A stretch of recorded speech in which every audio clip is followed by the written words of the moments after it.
There is a question many people carry for years but rarely dare to speak aloud, because just thinking about it is enough to make the chest tighten.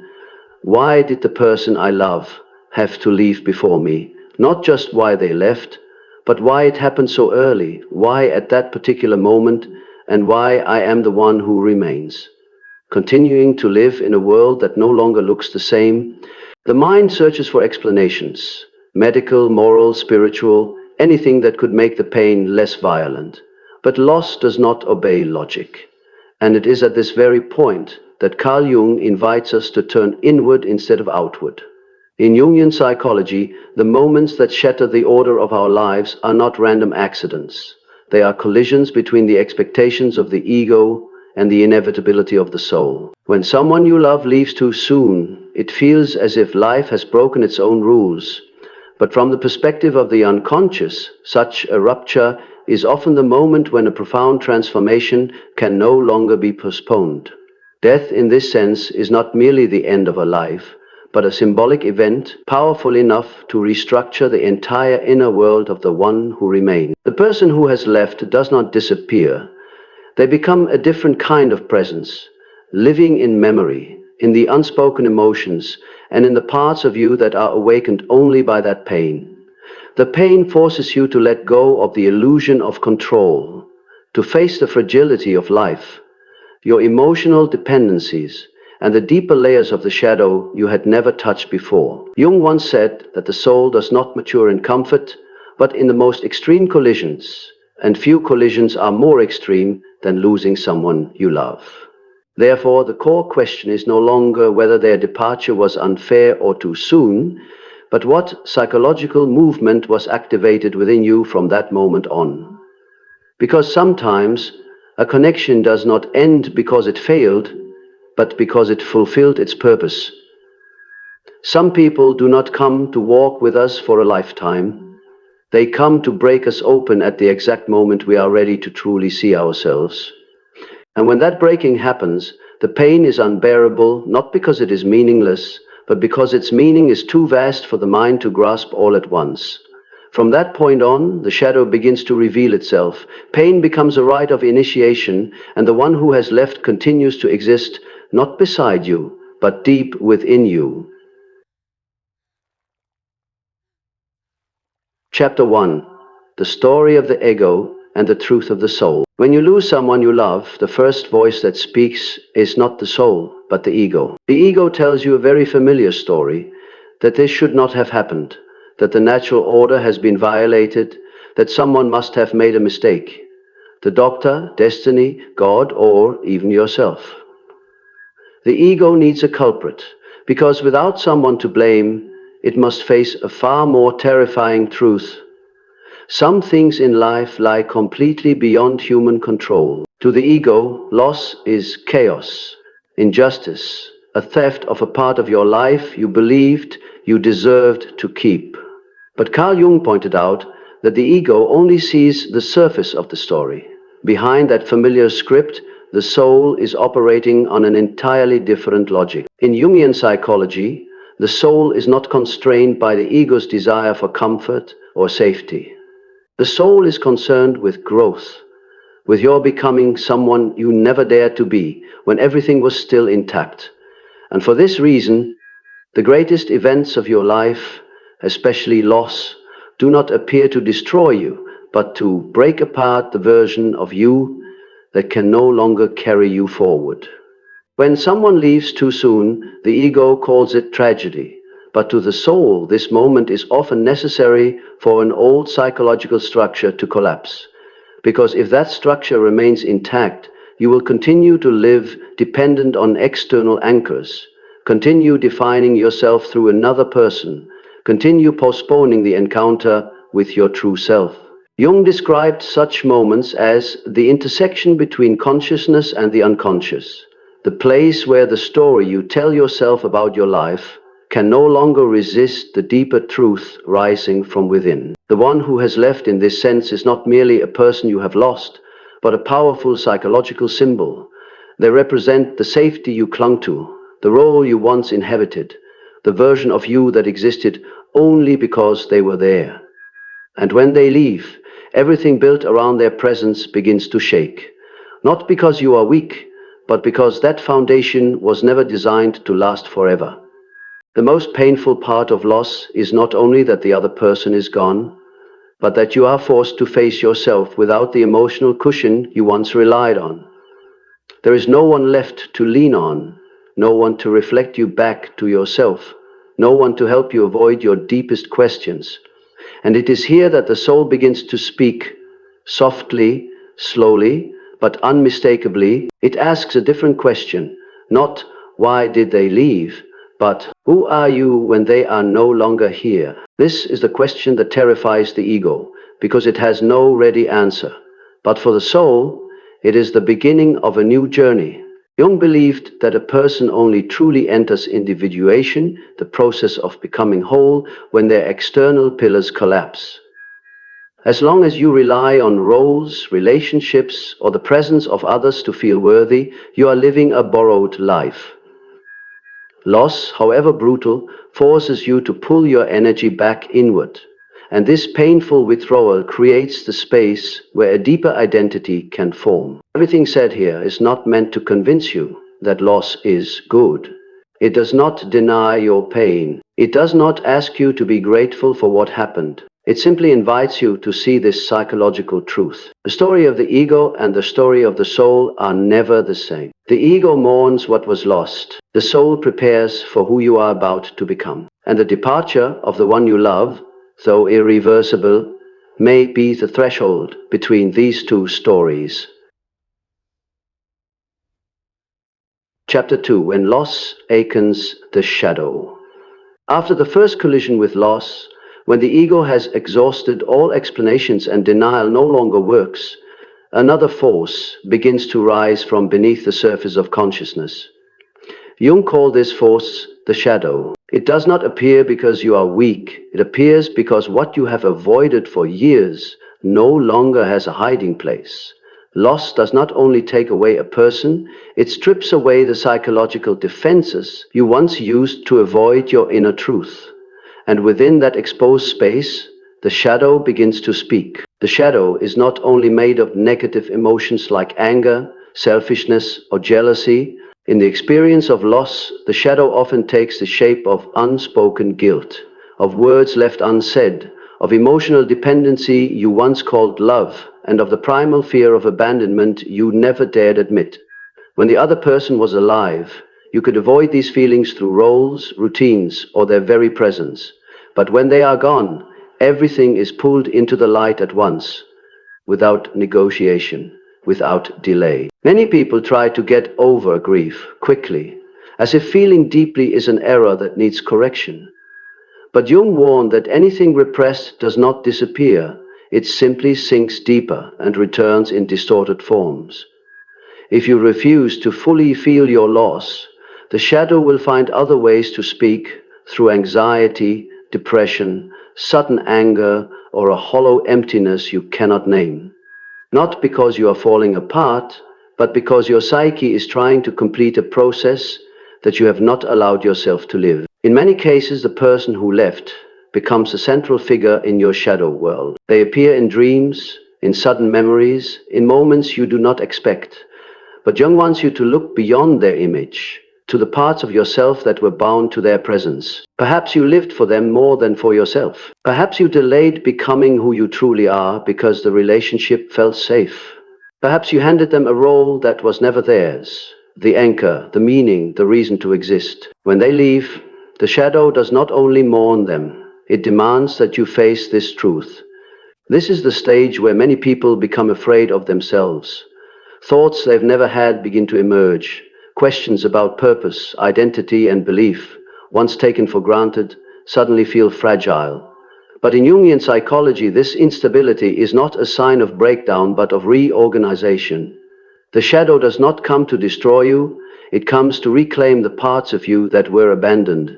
Loss is simply the force powerful enough to open that door. If you are brave enough to stay with the pain, not deny it, not idealize it, you will notice something essential. The shadow does not only contain suffering, it contains suppressed vitality. Beneath sorrow is truth. Beneath guilt is honesty. Beneath fear is the capacity to stand on your own. A capacity you never believed you had. You believe that only when a person confronts the shadow do they gain access to their true inner strength. Not the strength of control, but the strength of wholeness. Therefore, Chapter 2 does not ask you to move on. It invites you to understand that the pain you feel is not proof of weakness, but proof that a deeper layer of you is awakening. The shadow has been activated not to drown you in darkness, but to compel you to integrate what must be integrated if you wish to continue living, not as a survivor, but as a fuller human being. And from this very darkness, the true transformation begins. Chapter 3. Soul contracts in Jungian terms, not mystical but psychologically inevitable. When it comes to someone leaving too soon, many people rush to give it simple metaphysical explanations, fate, destiny, or some secret plan of the universe. But Carl Jung did not approach it that way. He did not speak of a soul contract as some mystical agreement signed somewhere before birth. Instead, Jung spoke of encounters that are inevitable, relationships that appear at exactly the right time, with enough intensity to activate a deep movement in the human psyche. And in the language of depth psychology, that is the closest thing to what many people call a soul contract. Jung believed that some people enter our lives not to walk with us for a long time, but to play a symbolic role. They embody an archetype that our psyche needs to encounter in order to keep developing. They might represent safety, unconditional love, the feeling of being truly seen, or even the best version of ourselves that we have never allowed ourselves to become. When that bond has completed its psychological function, separation, however painful, becomes inevitable. From this perspective, someone leaving early does not mean the relationship was not enough, but that it was enough. Enough to open a door, enough to break an old structure, enough to push you out of a familiar orbit in which, without that shock, you might have remained forever. Jung called this the intervention of the unconscious. Life forcing you to move forward by taking away the thing you cling to most. One of Jung's most important concepts is synchronicity, meaningful coincidences. Not random and not simple cause and effect, but a correspondence between an outer event and a deep inner need of the psyche. The departure of the one you love, in many cases, happens precisely at the moment when you are standing before a threshold of transformation you are not yet ready to cross alone. The event does not create your growth, but it synchronizes perfectly with a ripened inner process. What makes loss so excruciating is not only that you lose the other person, but that you are forced to continue a journey you had unconsciously believed you would never have to walk alone. The one who left held a central place in your psychological structure. They carried part of your life's meaning, part of your identity, part of your sense of safety. And when they are gone, your psyche has no choice but to reorganize that entire system. Jung called this the moment when the self begins to demand the right to lead, instead of the ego continuing to run everything as before. So the contract here is not some sacred promise whispered in another realm, but this psychological truth. Some relationships are born to end at the exact time they do, because if they continued, you would never be forced to become the person your life is calling you to be. Their departure, though emotionally unacceptable, is completely coherent at the level of the unconscious. Chapter 3 does not ask you to believe that every loss has a beautiful reason. It simply invites you to look deeper into your own structure and ask a harder but more honest question. What did this person awaken in me that, had they stayed, I might never have faced? When you begin to ask this question, the pain does not vanish, but it stops being meaningless. And at that point, loss begins to transform from pure tragedy into an inseparable part of your inner maturation. Chapter 4. Why some bonds must end early. Depth matters more than length. The ego always measures the value of a relationship by time. The longer it lasts, the more it labels the bond a success. But in Jungian psychology, time has never been the measure of meaning. There are relationships that last a lifetime without ever touching the true depths of the soul, and there are bonds that exist only for a brief moment, yet are powerful enough to alter the entire inner trajectory of a person. When someone you love leaves too soon, what the ego cannot bear is not only the loss itself, but the feeling of being unfinished. Yet Jung would ask a different question. Unfinished according to whose standards? The ego's or the soul's? In many cases, a bond must end early, precisely because it has already fulfilled its deepest function. That person did not come to walk with you to the very end, but to bring you to a crossroads you would never have noticed without them. They appeared at the right time with enough intensity to open a new level of awareness, and then left before you could turn them into a permanent crutch. If they had stayed longer, the relationship might have shifted from catalyst to refuge, and the inner growth it had once activated would have stalled. Jung believed that the soul develops through interruption, not through prolonged stability. Stable periods allow the ego to reinforce its current structures, but it is precisely the breaks, the ruptures, that force those structures to change. Some people enter your life more as psychological events than as long-term companions. They carry the energy of opening, not of maintaining. And when that role is complete, separation, however brutal, becomes the next unavoidable step. This is especially true of bonds you experienced as too strong, too deep, or too destined. That very intensity is a sign that the relationship is operating at a symbolic level, not just a personal one. The other person may represent a part of the self you have not yet integrated. Confidence, courage, the capacity to love, or even a truth you've been avoiding. When they leave, the emptiness you feel does not come only from losing them, but from the fact that you now have to carry that energy within yourself. The ego calls an early ending not enough time. But from a Jungian perspective, the issue is not time, it is dependence. If the bond continued, you might keep seeing yourself only through their eyes, instead of learning to see yourself from within. Their departure shatters the external mirror, so that you are forced to build an internal one. And that process is always painful, because it ends one way of existing so that a more mature way can begin. Chapter 4 does not try to convince you that loss is necessary in some moral or spiritual sense. It simply states a psychologically difficult truth. Some bonds must end early not because they are weak, but because they are too powerful. So powerful that if they lasted any longer, you would never be forced to stand upright on your own 2 feet. And it is precisely in that ending that a deeper order is established, where you no longer live off the presence of another, but begin to live from the center of yourself. Chapter 5. Grief as an initiation rite, when pain is no longer a punishment. In the modern world, grief is often seen as something to get over as quickly as possible. People ask, if you're feeling better yet, tell you to be strong, to move on, as if pain were a system error that needs fixing. But in Jungian psychology, grief has never been a malfunction. It is an ancient initiation rite, a gateway the soul must pass through when an old structure has died, but a new one has not yet taken shape. And it is precisely this in-between space, where the familiar footholds are gone, that true transformation begins. Jung observed that all initiation rites in traditional cultures share common elements: separation, darkness, and a sense of being lost. The one entering the rite is taken away from the community, stripped of their former identity, removed from everything that once made them feel safe.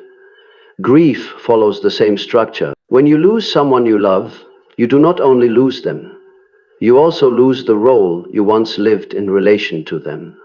You are no longer the person you used to be when they were here. And that dissolution makes you feel as though you are falling into a void, where all the old answers have lost their power. This is why grief is so often accompanied by a deep sense of disorientation, not because you are weak, but because your psyche is in a liminal state, a threshold space where you no longer belong to the past, but have not yet reached the future. Jung called this the nigredo stage in psychological alchemy, the dark decomposing phase in which everything familiar breaks down to prepare for a new structure. Without nigredo, there is no rebirth. And if you try to skip over your pain, you will unconsciously carry those unintegrated fragments into the next chapter of your life. What makes grief so frightening is not only the missing person, but the fact that it forces you to be alone with yourself. No more distractions, no more roles to cling to, no more familiar stories to hide behind. Yet it is in this enforced solitude that the soul begins to reorganize. Jung believed that the self, the deepest center of the person, only truly speaks when the ego has exhausted its ability to control. And grief is precisely the force that pushes the ego to let go. Many people fear that if they allow themselves to fully grieve, they will never escape. But Jung would say the opposite. It is precisely not allowing grief that makes it endless. When it is fully lived, pain does not destroy you, it rearranges you.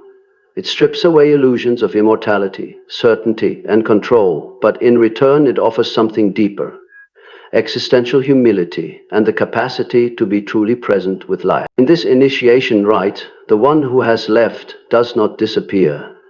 They change roles. From an external presence, they become an inner image, a part of the new psychological structure taking shape. You no longer need them in order to live, but you carry what they awakened in you. And when this rite is complete, you emerge not as someone who has simply moved on, but as someone who has been opened, deeper, more authentic, and less deluded about yourself. Chapter 5 does not promise that grief will become pleasant. It only affirms a healing truth. The pain you are experiencing is not a sign of collapse, but evidence that a rite is underway. A rite with no clear guide, no instruction manual, but with a very clear purpose: to lead you away from the person you once were and prepare you for the person you are about to become. And when you understand grief in this way, it is no longer just loss.